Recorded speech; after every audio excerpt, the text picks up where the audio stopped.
आज की कहानी है विवाह के समय सभी व्यंग क्यों कर रहे थे। विवाह के लिए लड़के वालों की ऊंची मांग पूरी करना घर वालों के लिए संभव न था। तीनों बेटों की यही राय बनी रही थी कि बहन का रिश्ता वहां ना किया जाए। लेकिन सबसे छोटी बहू मधु के कारण शादी की बात ऐसे बनी कि सब तरफ खुशियां छा गईं। छोटी ननद की शादी की बात वैसे तो कई जगह चल रही थी, किंतु एक जगह की बात, वह संबंध सभी को पसंद आई।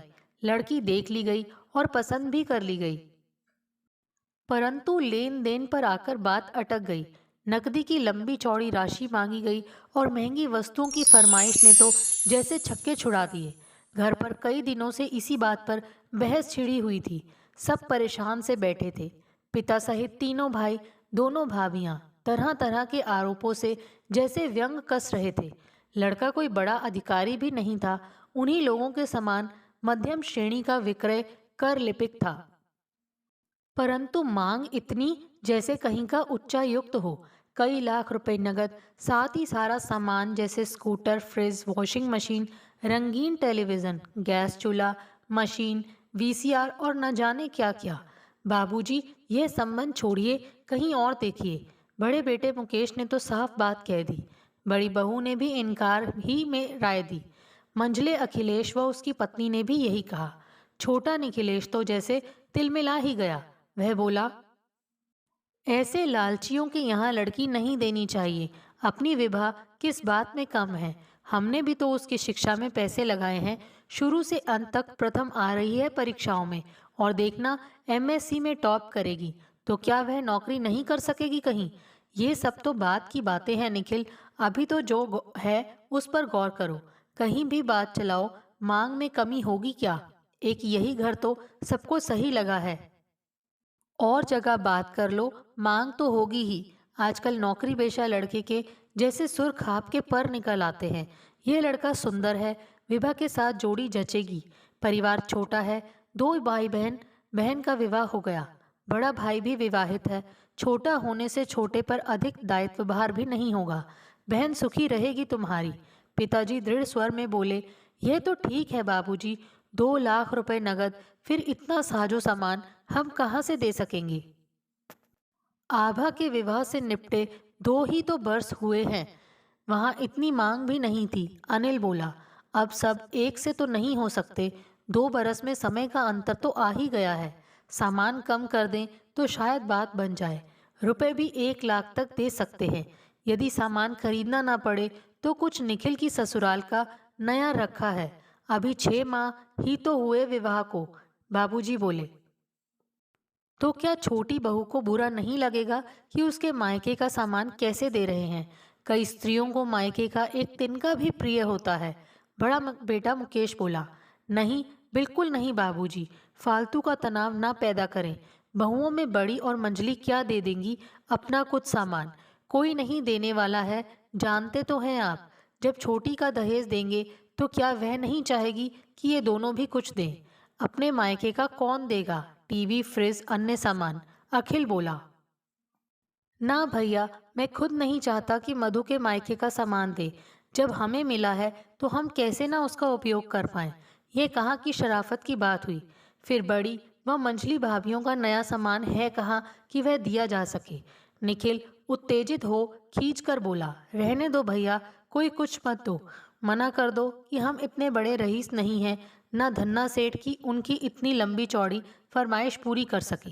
हमें नहीं देनी ऐसी कोई चीज जो बहुओं के मायके की हो। कौन सुनेगा जन्म भर ताने और ठेने। इसी से आभा को किसी का कुछ नहीं दिया। माँ सरोज बोली, तब और बात थी मुकेश की माँ, अब रिटायर हो चुका हूँ मैं।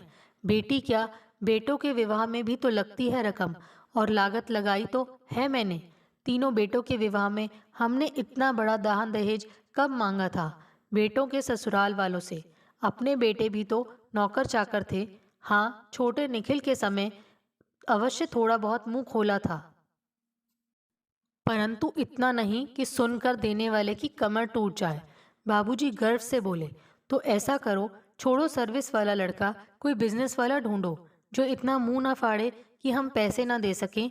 माँ बोली, लो, अभी तक कहती थी कि लड़का नौकरी पेशा चाहिए, अब कहती हो कि कोई व्यापारी ढूंढो। लड़की की उम्र 21 बरस पार कर गई है। व्यापारी या कैसा भी ढूंढते ढूंढते अधिया जाएगी। समय जाते देर लगती है क्या? तो कर्ज ले लो कहीं से। बाबूजी खिसिया कर बोले, कर्ज ले लो, कौन चुकाएगा कर्ज? तुम चुकाओगी? मैं चुकाऊंगी? क्या भीख मांगूंगी? वे रुआंसी होकर बोली। तुम लोग कितना कितना दे पाओगे तीनों? वे तीनों बेटों की ओर देखकर बोले, बाबूजी आप जानते तो हैं कि क्लर्क शिक्षकों की तनख्वाह होती कितनी है। तीनों ही भाई लगभग एक ही श्रेणी में तो हैं, वादा क्या करें। निखिल को छोड़ तीनों पर तीन तीन बच्चों का भार है। पढ़ाई लिखाई आदि से लेकर क्या बचता है आप जानते तो हैं, क्या दे पाएंगे? हिसाब लगाया कहाँ है, पर जितना बन पड़ेगा देंगे ही। आप अभी तो उन्हीं को साफ लिख दें कि हम केवल 50,000 नकद और यह सामान दे सकेंगे। यदि उन्हें मंजूर है तो ठीक, वरना मजबूरी है। 1 लाख तो नकद किसी प्रकार नहीं दे पाएंगे, न इतना सामान ही। मुकेश ने कहा तो जैसे दोनों भाइयों ने सहमति से सिर हिला दिया। बड़ी व मंझली बहू कब से कमरे में घुसी खुसर फुसर कर रही थी। छोटी मधु रसोई में थी, चारों जनों को गर्मा गर्म रोटियां सेक कर खिला रही थी। 6 माह हुए जब वह ब्याह कर आई थी, तब से वह रसोई की जैसे इंचार्ज बन गई थी। बच्चों सहित पूरे घर को परोस कर खिलाने में उसे न जाने कितना सुख मिलता था। उससे छोटी हम उम्र विभा जैसे उसकी सगी छोटी बहन सी ही थी। गहरा लगाव था दोनों में। विभा विज्ञान लेकर इस बरस स्नातक होने जा रही थी। घर वालों की अनुमति लेकर प्रतियोगी परीक्षाओं की तैयारी कर रही थी। जो विषय उसका था पहले वही ननद विभा का था। इससे वह उसे खुद पढ़ाती बताती रहती। पूरा घर उस पर जैसे जान छिड़कता।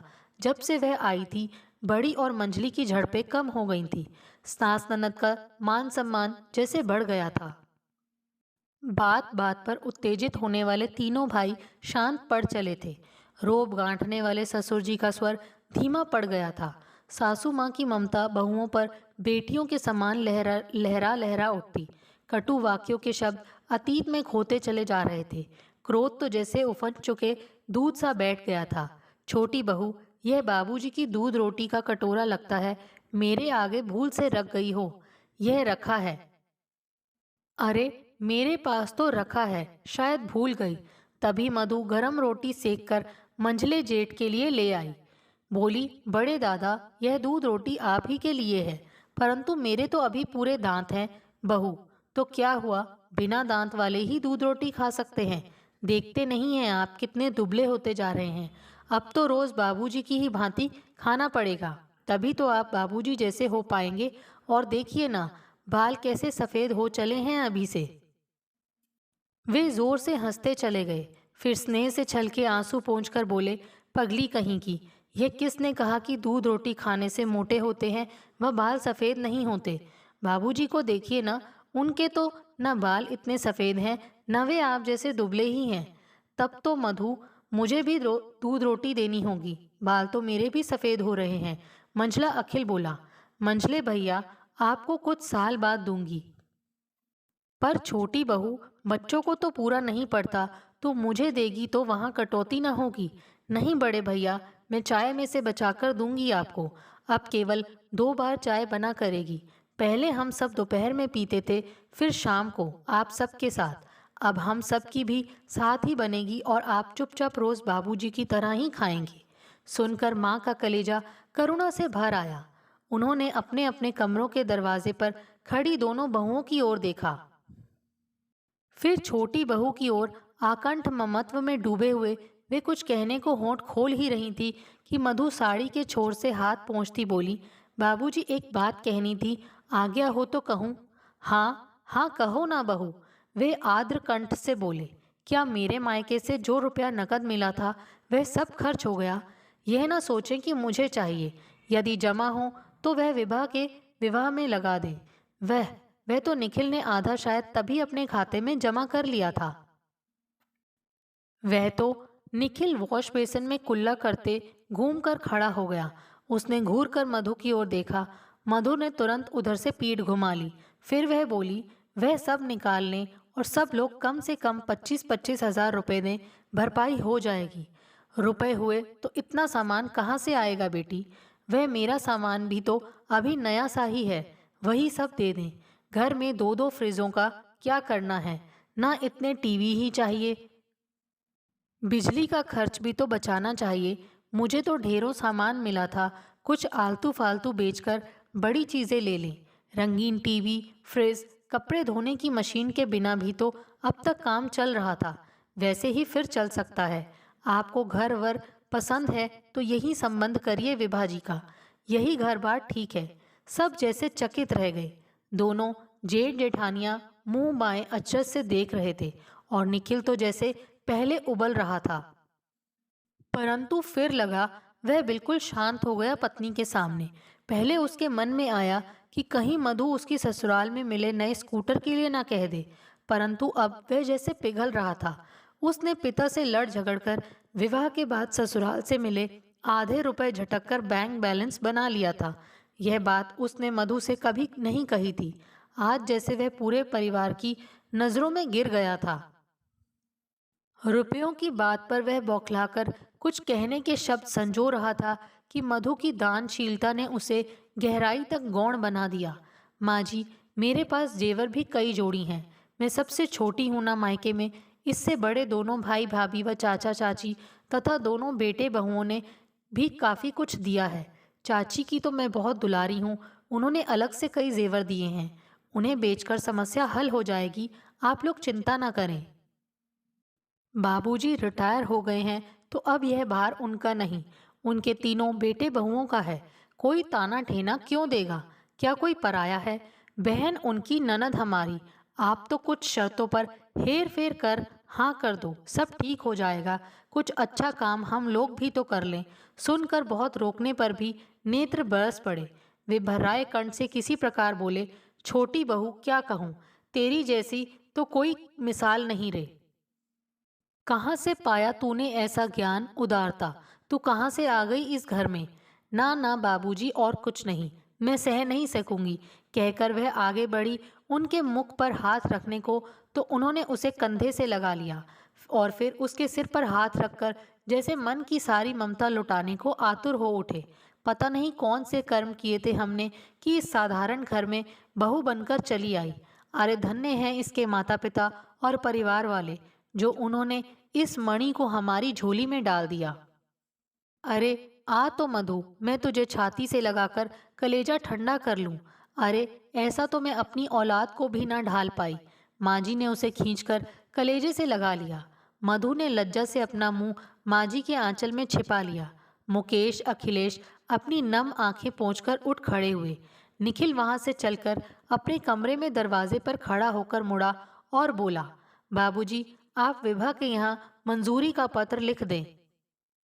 और हाँ, मेरा स्कूटर मेरा बहनोई चलाएगा, अब थोड़ी साफ सफाई हो जाएगी बस। कहकर वह अंदर घुस गया।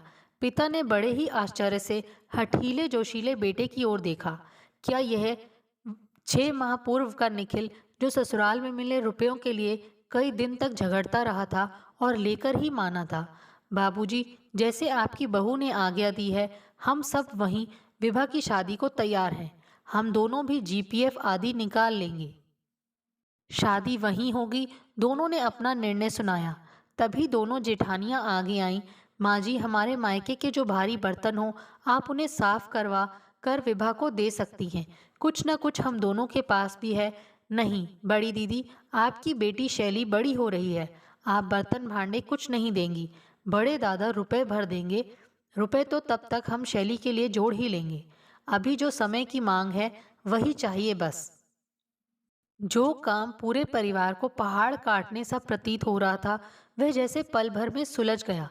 तभी विभा के कमरे से सिसकियों के स्वर बाहर तक गूंजते चले गए। सब उधर दौड़ते चले गए। देखा, विभा पड़ी सिसक रही है। मधु ने घबराकर उसका सिर गोद में रख लिया। वह अपने पलंग पर पड़ी सिसक रही थी। क्या हुआ विभा, क्या हुआ? सब उसे घेर कर खड़े हो गए। विभा थी कि रोए जा रही थी। बोल ना विभा, माँ ने हिलाकर पूछा। माँ, ये भाभियाँ क्या अभी से वैरागिनी बन जाएंगी? क्या इनका सब सामान संजोकर मैं सुखी हो पाऊंगी? वह रोकर बोली। पगली, इतनी सी बात पर ऐसे बिलख रही है जैसे कुबेर का खजाना लुट गया हो। अरे, यह तो फिर जुड़ जाएगा। मैं नौकरी कर लूं तो क्या फिर ना जुड़ पाएगा? फिर अभी कौन कंगाल है, सब चीजें हैं तो घर में। तू सब चिंता छोड़, मधु ने उसे समझाया। मधु ठीक कहती है विभा, अभी जो है उसे तो स्वीकार करना ही पड़ेगा। सामान तो हम फिर जोड़ लेंगे। छोटी भाभी की तू चिंता मत कर, वह तो जब से आई है वैरागनी सी ही तो रहती है। इसी से तो वह राजा रानी से बढ़कर है घर भर के लिए। मुकेश ने उसे समझाया। तब वह बड़ी कठिनाई से शांत हुई। फिर बाबूजी ने देर नहीं की। उन्होंने रकम कम करने की प्रार्थना के साथ उनकी कुछ ऊंची मांग स्वीकार कर ली थी। कुछ के लिए अगली विदा पर देने की प्रार्थना भी की थी। उन्हें जैसे पूरा विश्वास था कि वे लोग कुछ हद तक मान जाएंगे, क्योंकि उन लोगों को भी लड़की सहित उनका मध्य वर्गीय परिवार पसंद था। हुआ भी यही। 1 माह पश्चात सब शर्तों के साथ शादी तय भी हो गई। रकम भी कम कर दी गई। सामान तो सारा मिल ही रहा था। सब प्रसन्न हो उठे। तब तक विवाह की परीक्षाएं भी हो गई। फिर सगाई की रस्म हुई। विवाह की तिथि भी निश्चित हो गई। तब गई लग्न। पूरे 7 थाल भरकर गए। साड़ी, सूट, बच्चों के कपड़े व फल, मेवे, मिठाई, अच्छे बड़े बड़े थाल देखकर घर भर खुश हो उठा। तभी मुकेश द्वारा हाथ पर थाल रखे जाने पर वर संजय की निगाह थाल पर लिखे नाम पर पड़ी, जो मशीन द्वारा लिखा गया था। फिर उसने सब थालों पर नजर डाली तो मन न जाने कैसा हो गया। थालों पर नाम किसका लिखा है, वह पूछ बैठा। छोटी बहू मधुखा, ये सब उसी के मायके के थाल हैं। परंतु आपकी बहन का नाम तो विभा है ना? हाँ, विभा ही तो है। तो क्या यह उचित लगा आप लोगों को कि किसी के मायके की भेंट किसी को दी जाए? वह थोड़ी तेज आवाज में बोला। प्लीज धीरे बोलिए। असल बात यह है कि 2 वर्ष पूर्व ही हम एक बहन के विवाह से निपटे हैं। फिर छोटे भाई निखिल का विवाह किया। लड़के के विवाह में भी तो पैसा लगता है। आपके विवाह में भी लग रहा होगा। हम अभी ऐसी परिस्थिति में नहीं थे कि आप लोगों की सारी मांगें पूरी कर सकते, इसीलिए ये सब लाना पड़ा। अब तक जितने भी संबंध आए, हम सबको और विभा को आप व आपका पूरा परिवार ही अच्छा लगा। और एक बात बतलाऊं, छोटी बहू मधु ने ही खुशी से अपना बहुत सा सामान देने की हट की है, वरना हम लोग तो यह रिश्ता शायद करने का साहस ही ना कर पाते। फिर उन्होंने जो घर पर घटित हुआ था सारा कह सुनाया और आखिर में कहा, और आप विश्वास करें, तब से यह सब दहेज ऐसे ही रखा है, सिवा टीवी और स्कूटर के सब नया ही है। लड़का लगन की चौक पर बैठा था। घराती और मेहमान सब एक और मुकेश आदि सहित सब दूसरी ओर। वर के निकट सामान के पास कुछ दबे दबे स्वर सुनकर सब पास आ गए। पिता चिंतित हो उठे। मन में कहा, कुछ गड़बड़ हो गई लगती है। वे पास आकर बैठ गए। अखिल और निखिल भी सरक आए। क्या बात है मुकेश? मुकेश ने दबे शब्दों में सब कह दिया। तब तक वर के पिता, भाई तथा अन्य नातेदार भी आ जुटे। क्या बात है संजय? पापा, ये देख रहे हैं थाल आदि, ये हैं तो नए, परंतु इनकी पत्नी मधु का नाम गुदा है इनमें। उसने निखिल की ओर इशारा करके कहा। तो इसमें क्या हुआ? ऐसा तो चलता ही है, इधर का उधर, दहेज का आदान प्रदान। तू तो पागल है बिल्कुल। यह तो ठीक है पापा, परंतु आप मुकेश भैया से सब हाल तो सुन लो। वह संकोच से बोला। नहीं नहीं, रहने दें, हम यहीं से दूसरे खरीद कर रख देंगे। आप अभी रस्म तो पूरी होने दें। यह जरूर है कि इतने भारी न ले पाएंगे, क्षमा चाहते हैं हम इसके लिए। परंतु मैं चाहता हूँ कि आप वह सब इन सबको भी सुना दें जो मधु भाभी के बारे में मुझे बतलाया है। आप लोगों ने जानबूझकर तो नहीं बताया, वह मेरे खुद पूछने पर ही तो बताया है, संजय बोला। सहसा निखिल का मुंह अपमान की भावना से तमतमा गया। उसे मन ही मन मधु की दानशीलता पर क्रोध आ रहा था। क्यों मान ली सबने उसकी बात? यदि सारा सामान इन लोगों ने लेने से इनकार कर दिया तो कितनी थू थू होगी। यही अखिल, मुकेश, पिताजी व साथ आए लोग सोच रहे थे। फिर संजय के बहुत जोर डालने पर मुकेश ने पिछली घटना सुना दी, जो सच थी, कि कैसे वह इस संबंध को टाल रहे थे और कैसे मधु ने अपना सारा दहेज ननद विभा को देकर रिश्ता पक्का कराया आदि। तो क्या हुआ? दे तो रहे हैं सब सामान, किसका है इससे हमें क्या?